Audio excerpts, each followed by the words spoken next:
வணக்கம், வாழ்க வளமுடன், இன்பமே சூழ்க, எல்லோரும் வாழ்க. ஜோஹர் குழாய் லாடாங் ஃப்ரேசர் அருள்மிகு ஸ்ரீ மகா கருமாரியம்மன் ஆலயத்தில் தீச்சட்டி சிறப்பு பூஜை எதிர்வரும் 3 ஆகஸ்ட் 2024 சனிக்கிழமை இரவு 7 மணி அளவில் மிகச் சிறப்பாக நடைபெற உள்ளது. தீச்சட்டி எடுக்கும் பக்தர்கள் ரிங்கிட் மலேசியா 21 செலுத்தி இந்த பூஜையில் கலந்து கொள்ளவும்.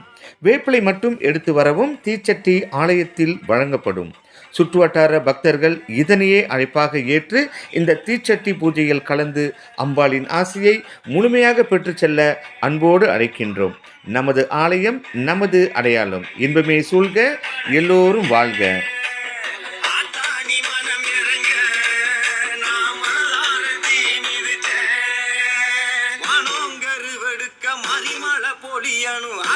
மனசு வச்சா வெள்ளாம விளையணும், பஞ்சம் பசி தீர நல்ல வழி காட்டணும், வெள்ளி வர மாதிரியாத்தா எனக்கு ஒன்ன விட்ட வேற